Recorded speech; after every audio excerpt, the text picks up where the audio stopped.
संसद की कार्यवाही में शून्यकाल यानी कि जीरो आवर एक काफी महत्वपूर्ण हिस्सा है जो सांसदों को लोक महत्व के जरूरी मुद्दों को तत्काल उठाने का मौका देती है। शून्यकाल संसद की कार्यवाही का वह समय है जो प्रश्नकाल यानी कि क्वेश्चन आवर के ठीक बाद शुरू होता है। तो आज के इस वीडियो में हम जीरो आवर यानी कि शून्यकाल के बारे में डिटेल से डिस्कस करेंगे। और अगर आप गवर्नमेंट जॉब एस्पिरेंट हैं तब तो ये वीडियो आपके लिए काफ़ी ज़्यादा यूज़फुल हो सकती है। तो वीडियो को लास्ट तक जरूर देखें और अगर वीडियो पसंद आए तो इसे लाइक जरूर करें।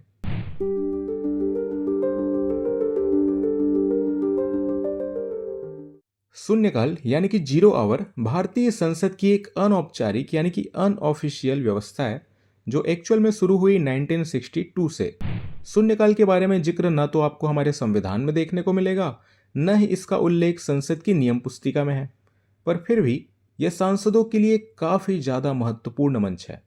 ऐसा इसलिए क्योंकि इस दौरान सांसद बिना पहले से नोटिस दिए जनता से जुड़े जरूरी और तत्काल महत्व के मुद्दों को उठा सकते हैं। आमतौर पर क्या होता है ना, संसद में किसी मुद्दे को उठाने के लिए कम से कम 10 दिन पहले नोटिस देना जरूरी होता है, लेकिन जीरो आवर के दौरान इसकी जरूरत नहीं होती। ऐसा इसलिए है क्योंकि जीरो आवर में उठाए जाने वाले मुद्दे काफी ज्यादा जरूरी होते हैं और इन्हें टाला नहीं जा सकता। आपके मन में सवाल आ सकता है कि आखिर इस समय का नाम जीरो आवर क्यों पड़ा। ऐसा इसलिए क्योंकि दोपहर के 12 बजे इसकी होती है शुरुआत और प्रश्नकाल के बाद और नियमित कार्यवाही शुरू होने के पहले का समय होता है शून्यकाल। हालांकि राज्यसभा में ना जीरो आवर की टाइमिंग थोड़ी सी बदल गई है। राज्यसभा में 2014 के बाद जीरो आवर शुरू होता है सुबह 11 बजे और इसके बाद दोपहर 12 बजे शुरू होता है प्रश्नकाल। जबकि लोकसभा में अगर हम बात करें तो लोकसभा में सुबह 11 बजे शुरू होता है प्रश्नकाल और दोपहर के 12 बजे शुरू होता है शून्यकाल। अगर डिक्शनरी में जीरो आवर शब्द के डेफिनेशन की मैं बात करूं तो इसका मतलब होता है निर्णय का क्षण या फिर महत्वपूर्ण पल। और ये पल वाकई में काफी ज्यादा महत्वपूर्ण होता है क्योंकि इस समय सांसद सरकार का ध्यान तत्काल महत्व के मुद्दों की ओर खींचते हैं। जीरो आवर की अगर अवधि की मैं बात करूं तो ये होती है लगभग 30 मिनट। प्रत्येक सांसद को अपना मुद्दा उठाने के लिए यहाँ पर 2 से 3 मिनट का समय मिलता है। हालांकि ये अध्यक्ष या सभापति पर डिपेंड करता है, उनके विवेक पर निर्भर करता है, वो इस समय को बढ़ा भी सकते हैं या घटा भी सकते हैं। शून्यकाल की शुरुआत की अगर बात करें तो इसकी शुरुआत हुई थी 1962 से। 1962 का ये जो साल है ना, ये काफ़ी ज़्यादा महत्वपूर्ण है। इसके बारे में आपको पता होगा क्योंकि इस समय भारत और चीन का युद्ध भी हुआ। 1962 की बात मैं बताऊं आपको तो सांसदों ने इस समय महसूस किया कि कुछ ऐसे जरूरी मुद्दे, चाहे वो राष्ट्रीय महत्व के हों या अंतर्राष्ट्रीय महत्व के हों, उन्हें संसद में उठाने की आवश्यकता है। और इस कारण से सांसद प्रश्नकाल के बाद ऐसे मुद्दे उठाने लगे। कभी कभी ऐसे मुद्दे उठाने के लिए अध्यक्ष की अनुमति मिल जाती थी, कभी कभी अध्यक्ष की अनुमति नहीं मिलती थी। और खासकर 1962 में भारत चीन युद्ध के दौरान क्या हुआ ना, संसद का जो शीतकालीन सत्र है वो जल्दी शुरू हुआ और इस दौरान प्रश्नकाल को निलंबित कर दिया गया। जब प्रश्नकाल को निलंबित कर दिया गया तो इससे जीरो आवर की आवश्यकता और भी ज़्यादा बढ़ गई क्योंकि ये काफ़ी ज़्यादा जरूरी है कि सांसद लोक महत्व के मुद्दों को संसद में जरूर रखें। और प्रश्नकाल के निलंबित होने के बाद से जीरो आवर यानी कि शून्यकाल की आवश्यकता काफ़ी ज़्यादा बढ़ गई। 9वें लोकसभा स्पीकर रवि रे ने जीरो आवर को और भी ज़्यादा व्यवस्थित करने का कार्य किया।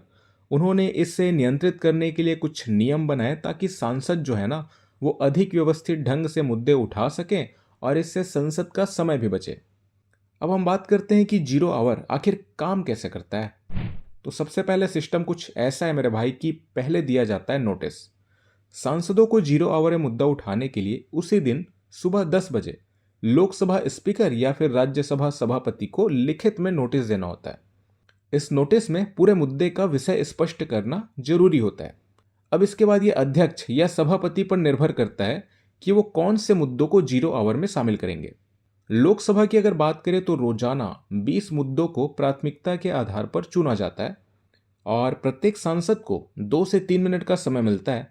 अगर जरूरत हो तो संबंधित मंत्री जवाब दे भी सकते हैं, लेकिन जो खास बात है जीरो आवर की वो ये है कि जीरो आवर में सांसदों द्वारा उठाए गए प्रश्न का जवाब मंत्रियों को देना अनिवार्य बिल्कुल भी नहीं है।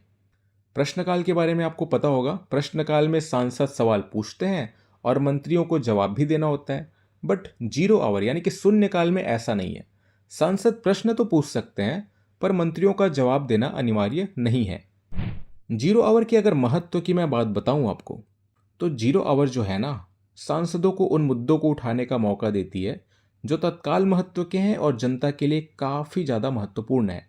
जैसे कि प्राकृतिक आपदा हो गई, आतंकवाद से संबंधित मुद्दे हो गए, या सरकार की किसी नीतिगत घोषणाओं की हम बात करें, तो ये वो कुछ प्रमुख मुद्दे हैं जिन्हें संसद में प्रस्तुत करना काफ़ी ज़्यादा जरूरी हो जाता है।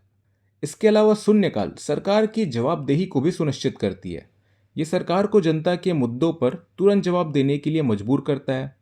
हालांकि मंत्रियों का जवाब देना अनिवार्य नहीं है, बट फिर भी ये सरकार पर दबाव तो बनाता ही है। इसके अलावा जीरो आवर की बात करें ना, तो ये सांसदों को जनता की आवाज़ संसद तक पहुंचाने का मौका देती है और इससे हमारा जो लोकतंत्र है वो और भी ज़्यादा मजबूत होता है। बट इसके बावजूद जीरो आवर की कई सारी चुनौतियां भी हैं। कई बार क्या होता है ना, शून्यकाल में उठाए गए मुद्दों से संसद की कार्यवाही काफ़ी ज़्यादा बाधित हो जाती है। ऐसा इसलिए क्योंकि कई बार सांसद जो है वो काफ़ी ज़्यादा विवादास्पद मुद्दे उठाते हैं और इनसे पूरी जो प्रक्रिया है संसद की वो बाधित हो जाती है। इसके अलावा समय काल की अगर हम बात करें, तो जैसा मैंने बताया कि शून्यकाल की जो अवधि है वो होती है 30 मिनट की। अब आप ही सोच कर बताओ कि 20 सांसदों को अगर प्रश्न पूछने का मौका दिया जा रहा है और उसमें टाइम दिया जा रहा है 30 मिनट का, तो ये कहाँ तक सही है? मतलब 30 मिनट की अवधि में क्या हो सकता है आखिर?